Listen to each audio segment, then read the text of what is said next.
लोमड़ी की चालाकी बनी मुसीबत। एक जंगल में एक लोमड़ी रहती थी। वह जब भी शिकार पर जाती थी उसके पीछे चीते पड़ जाते थे और उसे शिकार छोड़कर भागना पड़ता था। कई बार तो उसे अपनी जान बचानी भी मुश्किल हो जाती थी। इसी सब से परेशान होकर उसने एक तरकीब सोची। उसने अपने आप को चीता बनाने की सोची, लेकिन यह हो कैसे। इसी सोच विचार करते करते उसे एक उपाय सूझा। वह बढ़ई के पास जाती है। लोमड़ी, बढ़ई, मेरी पूँछ को काटकर लकड़ी की चीते जैसी पूँछ लगा दो, नहीं तो मैं तेरे बच्चों को उठा ले जाऊंगी। बढ़ई डर के मारे लोमड़ी की पूँछ काटकर लकड़ी की पूँछ लगा देता है। फिर वह एक डॉक्टर के पास जाती है। लोमड़ी, मेरा मुंह है चीते जैसा, पिचका दे, नहीं तो तेरे बच्चे उठा ले जाऊंगी। डॉक्टर उसका मुंह चीते जैसा कर देता है। उसके बाद लोमड़ी एक पेंटर के पास जाती है।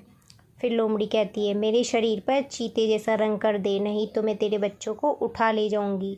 पेंटर उसके शरीर पर चीते जैसे रंगीन चित्रकारी बना देता है।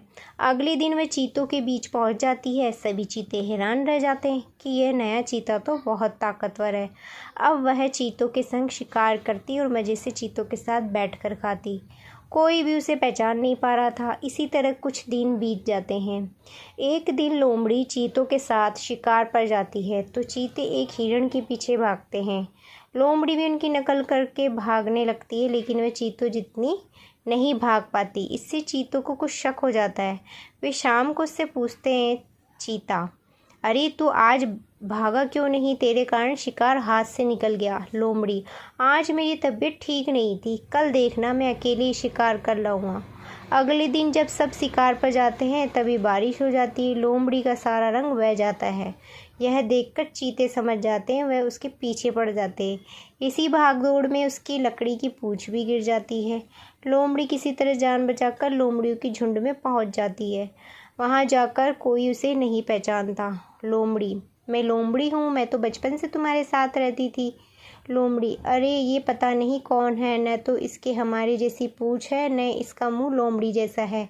इसे मार मार कर भगा दो, नहीं तो ये हमारे बच्चों को खा जाएगी। इसका मुंह चीते जैसा है।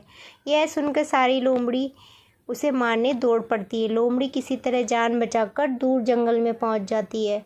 अब वह न तो अपने झुंड की रही, न चीतों के झुंड की। तो दोस्तों, इस स्टोरी से हमें ये शिक्षा मिलती है कि अपनों के साथ रहने में ही भलाई है। दूसरों की नकल करने से अपने भी साथ छोड़ देते हैं। दोस्तों, यह स्टोरी अगर आपको पसंद आई हो तो प्लीज़ इसे लाइक और शेयर करें, और चैनल पे नए हैं तो चैनल को सब्सक्राइब ज़रूर करें। तो मिलते हैं फिर से एक नई स्टोरी के साथ। तब तक के लिए धन्यवाद।